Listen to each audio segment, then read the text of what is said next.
இந்த பேர் என்னன்னு கேட்டீங்கன்னா ஆணிலும் சுக்கிலமும் சுரனும் சேர்ந்து வரக்கூடிய அந்த கருவறையில தான் வெள்ளையும் சிவப்பும் சேர்ந்து நம்முடைய உயிரெழுத்துடைய நிறத்தை தான் அங்க அந்த இடத்துல நிறமா பாவிச்சிருக்காங்க. அந்த கருவறை சுற்றி அமைப்பு அதான் பாதுகாப்பு. அந்த கருவறையில குழந்தையான முதல்ல கைகாப்பு அந்த நீர் குடத்துள்ள பாதுகாப்பா வச்சு அந்த நீரையே உணவா உட்கொண்டு அந்த உயிரானது ஆற்றலை ஏற்றுக்கொண்டு வளர்ந்து பெரிய நிலைக்கு இந்த சித்தாந்த தத்துவத்தை மனிதனுக்கு மட்டுமல்ல இறைவன் உருவாகின்ற பொழுதும் அப்படிதான் வரணும்னு சொல்லிட்டு அவர் காண்பிச்ச நெறிய பின்பற்றி ஆகமங்கள் சொல்லுகின்ற வழியிலே இன்னைக்கு என்னன்னு கேட்டீங்கன்னா அந்த குடத்துல நிறைய தீர்த்தங்கள் எல்லாம் ஒன்னா சேர்த்து அதுல இறைவனை அழைச்சி அதுல வச்சு அவரை குழந்தையா பாவிச்சு அதுல உள்ள வைக்கிறப்ப அம்பாள் அதுல வைக்கிறப்போ அந்த உயிரானது அதற்குள்ளே அந்த ஆற்றல் இறை சக்தியானது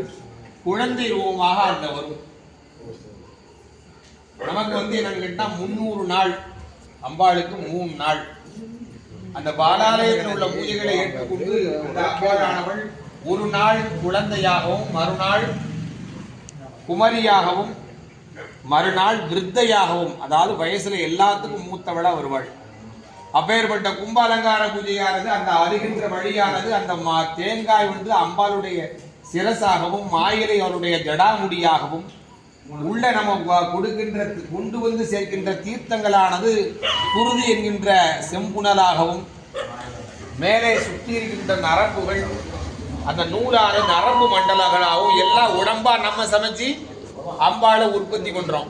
எப்படின்னு கேட்டீங்கன்னா மண்ணில் சிலை செஞ்சு வழிவிடுவாங்க மரத்துக்கிட்ட, அது அம்பாளாவே உருப்புறோம். மறுகாலத்துல சிலைகள் வச்சு நம்ம பேர குழந்தைகள்லாம் வணங்குவாங்க.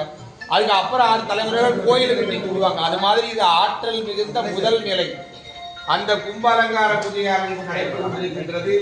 ஆச்சாரிய பெருமக்கள் சிவாகம விதிமுறைப்படி இந்த ஆலயத்திலே அம்பாளுடைய நாம் அந்த கொண்டு வந்த தீர்த்தங்களை எல்லாம் ஒன்று சேர்த்து உயிரை உற்பத்தி செய்யவில்லை, அம்பாளை அழைத்து அதில் குழந்தையாக பாவனை செய்து அந்த இடத்துல மந்திர ரூபமாக அந்த நிலைநிறுத்துகின்றோம்.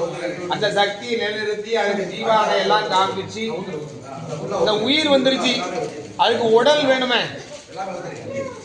அந்த உயிர் வந்துருச்சு அதுக்கு உடல் வேணுமே, அந்த உடலானது அங்கே நம்ம பாலாலய மண்டபத்துல சிலையாக செய்யப்பட்டு வச்சிருந்தாங்க. இந்த உயிரை கொண்டு போய் அந்த உடல்ல சேர்த்த உடனே அது முழு ரூபமாக சக்தியாக உருவெடுக்கும். இந்த பாலாலய மண்டபத்தில் உள்ள அந்த அம்பாளுடைய சிலாபிம்பத்தினுடைய உடலும் இந்த உயிர் தன்மையும் சேர்ந்து ஆற்றலாக பெருகி உயிரும் உடலாகி அது உருப்பெற்று வெளி நிற்கின்ற வேளையிலே யாகசாலைக்கு அம்பாள் அந்த அழகோட அம்பாள் ஆடி யாகசாலையில தர்ம பரிபாலனம் 3 நாட்கள் எல்லா விதமான தசமகாவித்தி என்று சொல்லக்கூடிய எல்லா நாடிதமெல்லாம் செய்து 3 நாட்கள் நம்முடைய கிராம மக்களுடைய உபசரணைகளை எல்லாம் ஏற்று மந்திரோபசாரம், வேதோபசாரம், திராவிடோபசாரம் என்று சொல்லக்கூடிய அனைத்து விஷயங்களையும் ஏற்றுக்கொண்டு யாகசாலையிலே நல்ல மூல சக்தியாக விளங்கி அந்த யாகசாலையிலே இடுகின்ற சக்தி முதல் படைப்பு இந்த